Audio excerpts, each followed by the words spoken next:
Ya,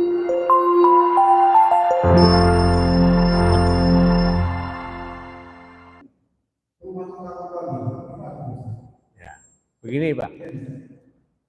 Yang pertama 3 bulan dia tidak menafkahi Pak. Itu dosa. Dan wajib bayar. Ya, selama 3 bulan kita tidak menafkahi istri, istrinya berutang kepada yang lain atau menghutangkan uang pribadinya untuk dia makan dan minum, sewa rumah dan sebagainya, si suami itu wajib bayar yang pertama Pak. Yang kedua, ketika dia menceraikan istrinya lewat tulisan Pak, lewat SMS atau WA, ini juga ada masalah. Masalahnya apa? Ketika dia tidak berniat, hanya SMS saja, tapi tidak niat apa-apa, kemudian pun dia tak membacanya Pak, inilah apa? Tidak jatuh talaknya Pak. Tidak. Jadi kecuali dia membacanya. Saya ceraikan, dia tulis saya cerai kamu dengan cerai satu, atau saya cerai kamu satu juga. Dia membacanya saya cerai kamu. Nah, ataupun dia berniat. Nah, ada berniat. Tapi kalau dia tidak berniat, kemudian dia pun tak membacanya, hanya iseng-iseng saja, itu lara Pak, tidak apa-apa. Ya, seperti itu ya. Begini. Jadi yang pertama begini, ingat ya pertanyaan. Ketika meninggal istri, yang dimiliki oleh suami adalah 1/4 kalau punya anak. Kalau tidak punya anak, setengah.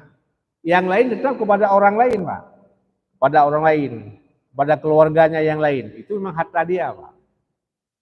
Tetapi ini kondisi hari ini. Kondisi hari ini negara. Kadang-kadang negara berbeda dengan kita Pak.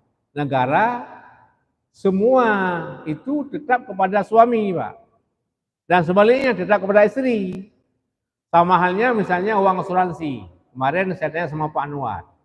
Misalnya seorang suami, seorang istri meninggal dunia Pak. Lalu mendapat uang asuransi Pak, uang kematian, misalnya 50 juta. Itu tetap kepada suaminya Pak.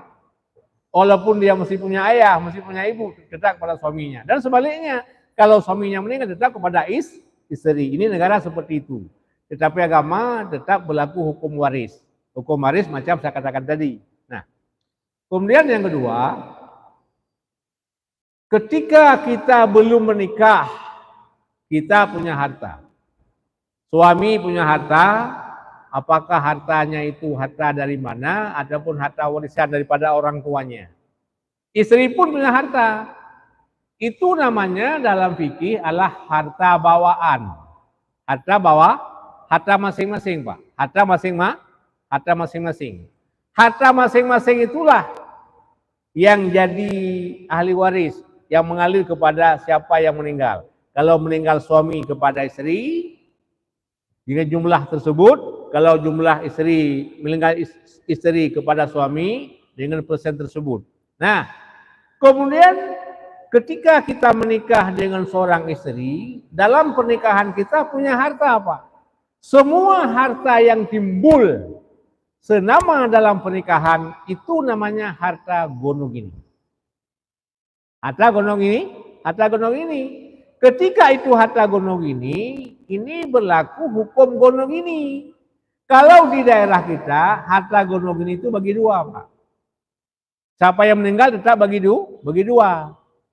Kemudian maka seorang istri Pak, misalnya meninggal suami, ya kan? Meninggal suami, dipisah dulu. Ada harta gonogini, ada harta suami. Si istri yang pertama mendapat setengah. Dari mana setengahnya itu? Dari harta seharkat. Harta berdua dengan suami. Kemudian dia mendapat 1/8 lagi harta suami. Harta mana? Harta bawaannya suami, harta Tuhannya. Dan sebaliknya, kalau istri meninggal, yang pertama kita mendapat setengah dulu harta gunung ini, harta seharkat. Kemudian kita mendapat lagi 1/4 kalau punya anak, setengah kalau tak punya anak. Ya, seperti itu.